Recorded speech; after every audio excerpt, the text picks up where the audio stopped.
Welcome to Strip Cover Lit, where we squeeze the bigger picture out of literature. I'm Adrian Ford, and we are here for the fourth in a four-part series as we chronicle Henrik Ibsen's A Doll's House. This, of course, being the review portion of the series. So we will have three good things, three bad things, quotes, literary analysis, rating, and recommendation based on the text by Henrik Ibsen. Getting right into things, three good things. Number one, these are real and tangible people. They are very relatable. They are three-dimensional, and they are simply wanting something nice. And I think that is, despite the fact that they are obviously, Torvald and Nora at least, wealthy, upper class, the fact that the main motivations for all of them, Mrs. Lind, Krogstad, Nora, and Torvald, is simply to have something nice. Nothing extreme, nothing decadent, just something nice, something to call their own. Nora, that being individuality, Torvald, that being Nora, Mrs. Lind, that being worth, and Krogstad, that being a decent social standing. Number two on the list of good things, this is a short-term story with long-term consequences.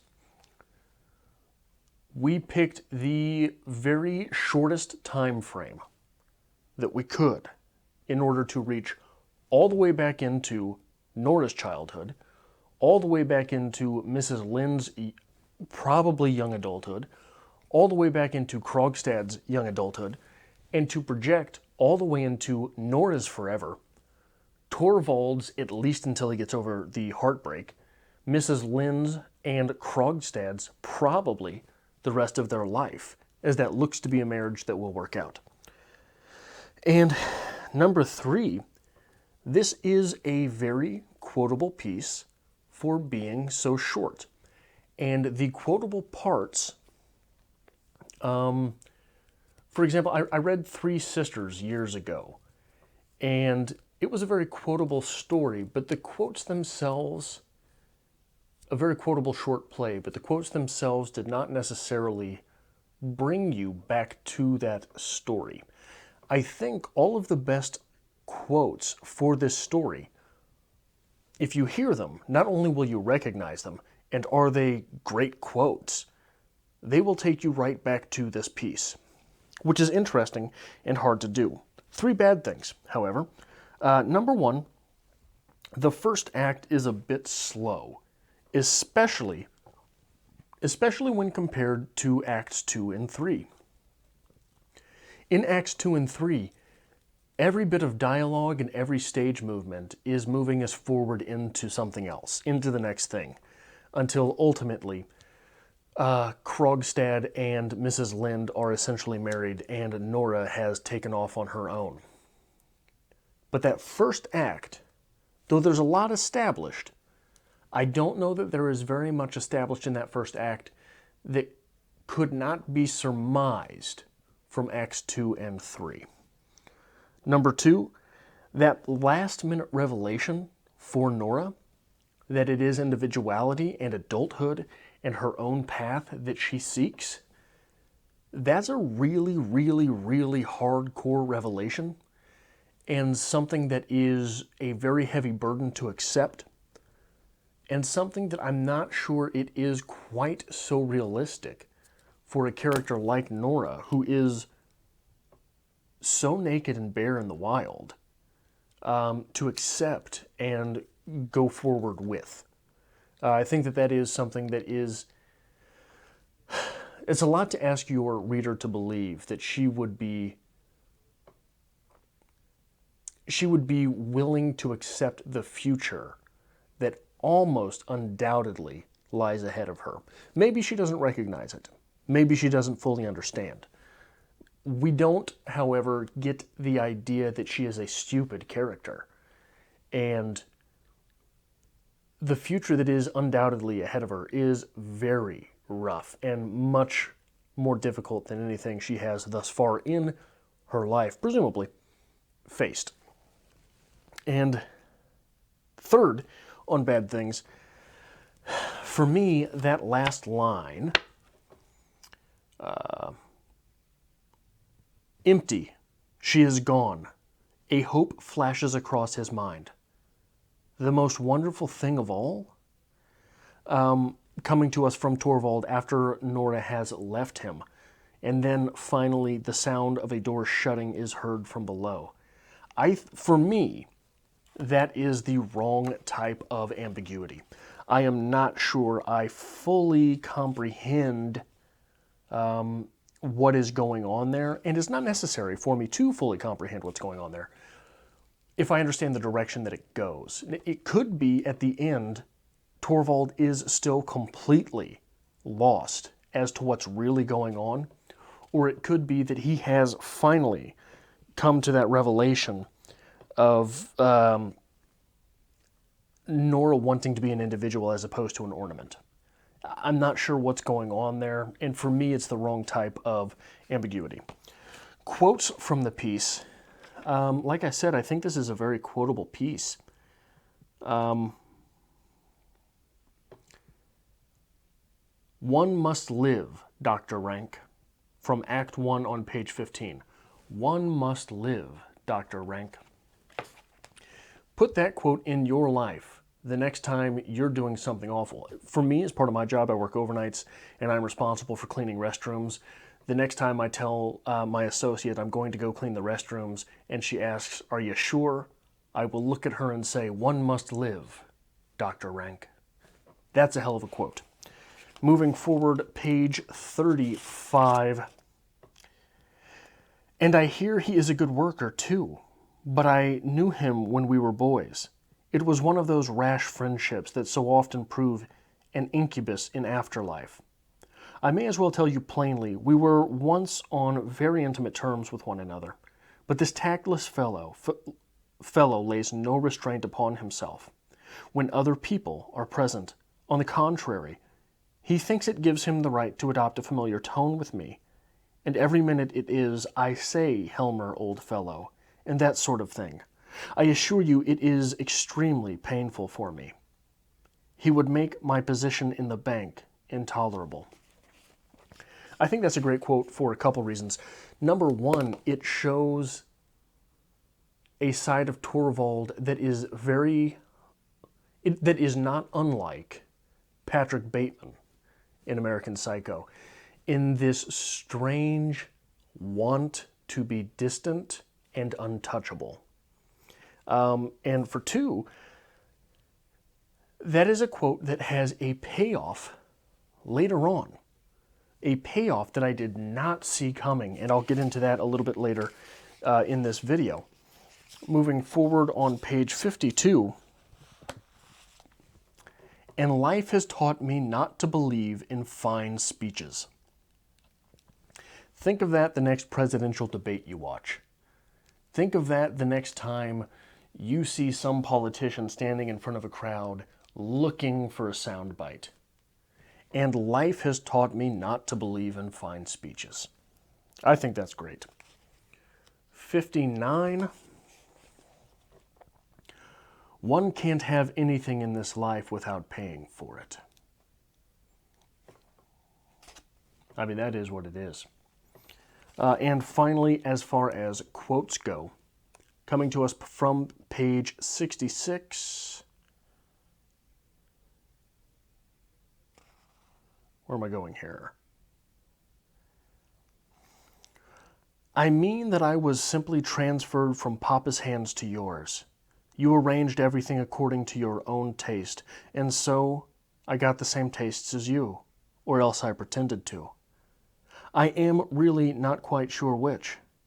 I think sometimes the one and sometimes the other. When I look back on it, it seems to me as if I have been living here like a poor woman, just from hand to mouth. I have existed merely to perform tricks for you, Torvald. But you would have it so. You and Papa have committed a great sin against me. It is your fault I have made nothing of my life. I think that's a great quote for two reasons. Number one, it is emblematic of many people's lives, I think, at some point that they look back and think, I am just a product of those things which have happened to me. But also, it is a miserable quote as far as claiming victimhood. I don't think that at any point in life you can afford to say, it is your fault I have made nothing of my life. Almost regardless of circumstance.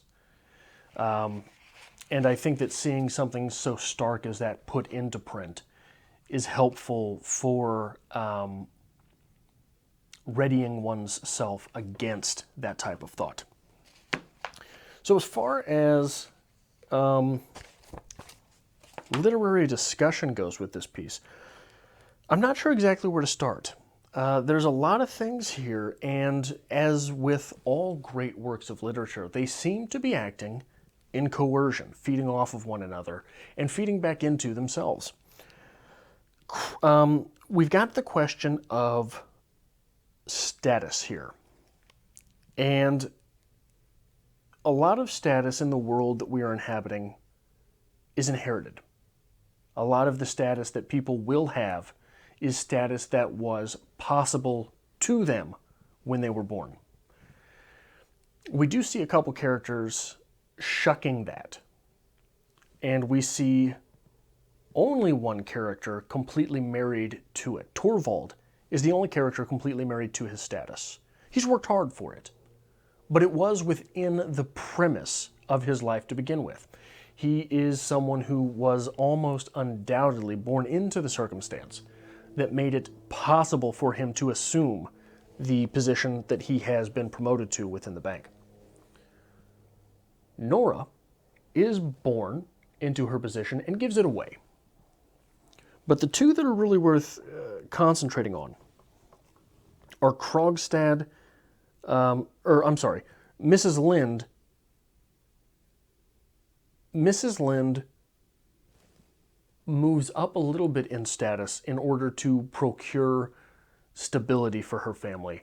And Krogstad is someone to whom some modicum of status was possible, it seems, but ended up forsaking that for dubious means when it became obvious that he did not have status enough to get what he wanted, which was Mrs. Lind. But I think the two that are interesting to concentrate on as far as that is concerned are Krogstad and Nora. Krogstad ends up accepting his ill repute. And by accepting that ill repute, he gains a wife in Mrs. Lind. Whereas Nora refutes her good name in order to leave her husband.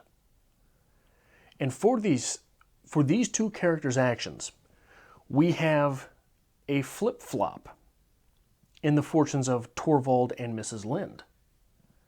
Torvald goes from having everything to losing it all as far as personal relationships go. Mrs. Lind goes from having nothing and having to work anyway to having a marriage and being able to provide and finding some worth and meaning in providing. Along those lines, there is the question of whether or not we have to fall into the fine grooves of life and expectations put on us. And one of the quotes that I read for you in that opening bit, when we got to quotes, is paired up with another quote later on. On 52, we had the quote from Krogstad, "And life has taught me not to believe in fine speeches." Later on page 63, we get from Torvald, or is this right?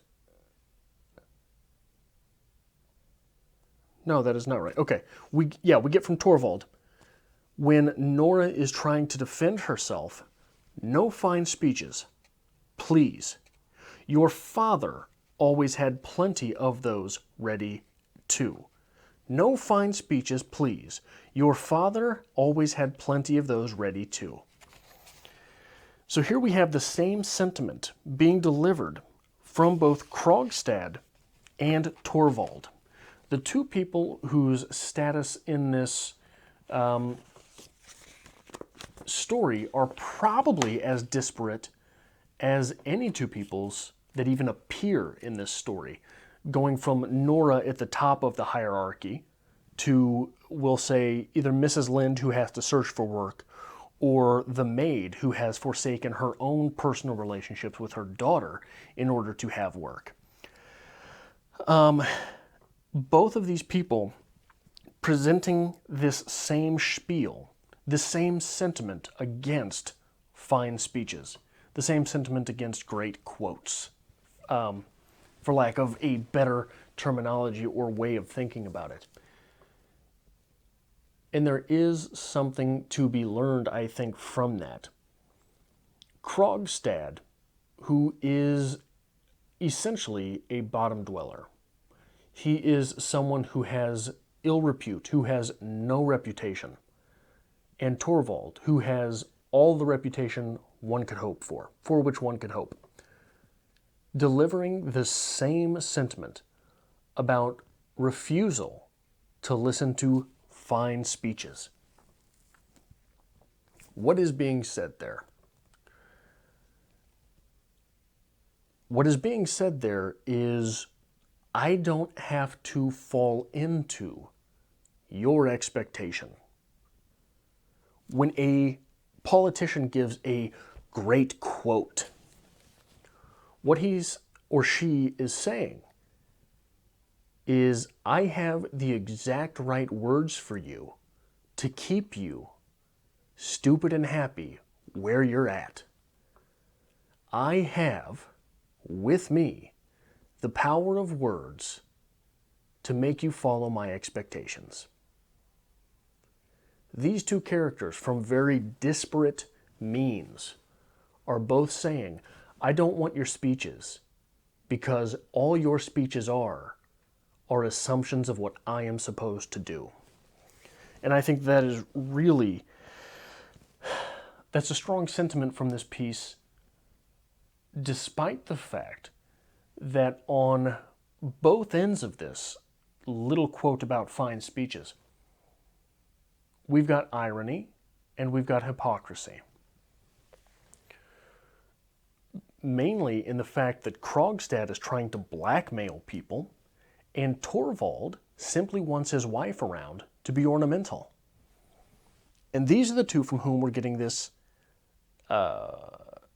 dialectic about fine speeches between them across 10 pages in the very same act. Which leads into, from 68 and 69 here in the third act, Nora saying, I'm afraid, Torvald. I do not know exactly what religion is. And Torvald asks her, what are you saying? To which she replies, I know nothing but what the clergyman said when I went to be confirmed. He told us that religion was this and that and the other. When I am away from all this and I am alone, I will look into that matter too. I will see if what the clergyman said is true, or at all events, if it is true for me. To which Torvald replies, this is unheard of in a girl your age.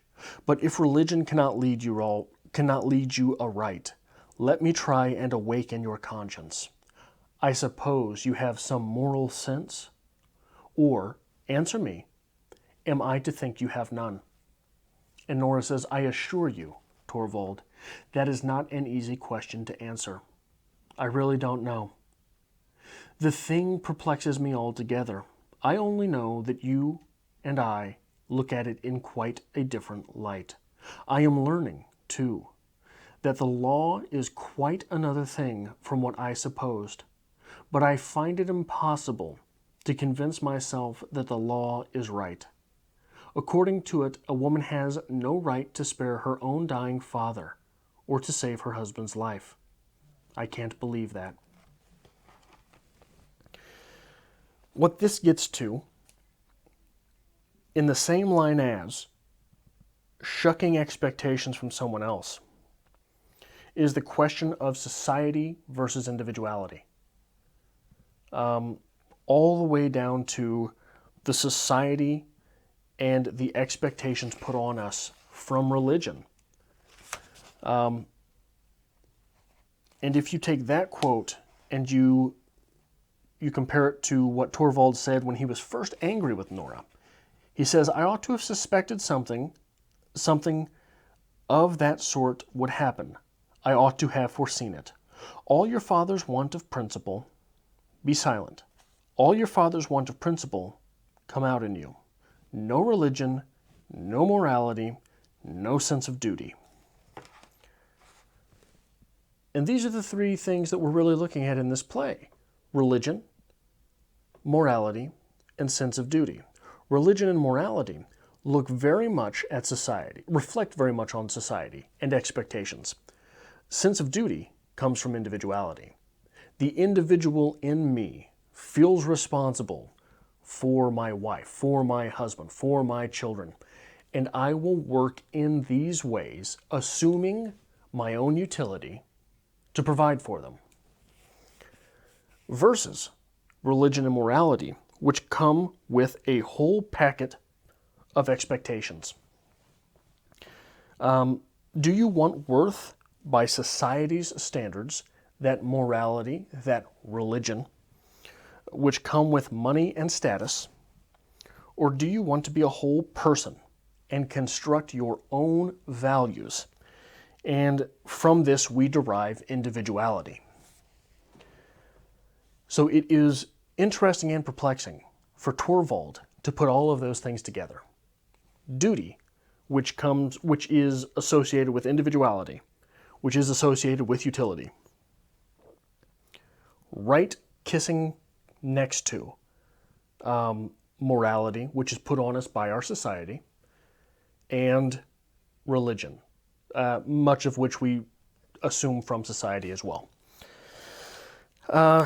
So those things are, I think, inherent in this piece, and they are what we are struggling with. And it seems to be that by assuming efficacy as an individual, one is forced to combat not only with society, but also with religion. Not just with your fellow man, but with God as well. This is what Nora comes to the conclusion of at the end, when she is so radically angry that the law was against her forging her own father's signature in order to procure a loan that would save her husband's life. That's against the law. That's against morality. But also, when she says she doesn't know what religion is, she has no idea what religion is. She knows what the clergyman told her, but she's going off on her own to figure it out. We've no reason to believe this will end well for her. She has no skills. But there's something to that, isn't there? There is something to that rejection. And here is the great twist of the piece. Mrs. Lind is the hero. Torvald is the villain. Torvald hates Mrs. Lind, thinks she's boring. He can't even stand his own friend, Dr. Rank, we come to find out in Act 3. And he's hated Krogstad from the beginning. And here he has contempt for Nora when she wants to be an adult.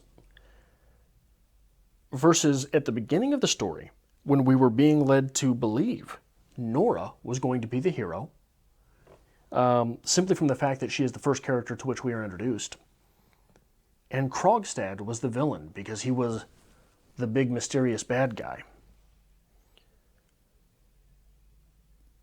Which translates to the end of the story where Mrs. Lind had rejected Krogstad and now accepts him. And there's that moment when Nora and Torvald are fighting. Before they're fighting, when Nora rejects Torvald's advances, and then they separate. So there's this strange mechanism that Mrs. Lind found a man that was more successful than the person whom possibly she could love, Krogstad. And by reversing that mechanism, she accepts Krogstad and grabs what we are left to assume will be a happy marriage. Versus Nora, at the end, who has the most successful person to whom we are introduced in the story, in Torvald, and denies his advances in order to lose everything, to give up everything. So it's a very strange mechanism there as well, whether we accept or decline one's advances and how that impacts the rest of the story. So leaving it to rating and recommendation, I give this 87 dolls out of 100. I think that this is a story that in future reads could very much improve for me, because I think that there's a lot more going on there than I was really able to catch, and there's some things still simmering under the surface for me. And I may come back to this piece at some point and make additional discussion videos. And recommendation, if you like this, I think you would like The Short Happy Life of Francis Macomber, a short story from Ernest Hemingway. In fact, it is the first short story to appear in his Fincavigia, the complete short stories of Ernest Hemingway. It's the first short story in there. And I think you would like that because of the unhappy marriage and the mechanism, if I can use the word again, of who it is that runs that marriage. Here it's Torvald. In that short story, it's the wife. And how do we use accessories to that marriage in order to advance what it is that we want from life? I think that those two pieces reflect on each other very well through that lens. So that's all I've got for this review of A Doll's House by Henrik Ibsen. Again, if you like this sort of thing, it really helps me out if you hit that like button. It really, really helps me out if you share this on some form of social media in order to get me in front of someone who likes plays or literature, or maybe just your mother.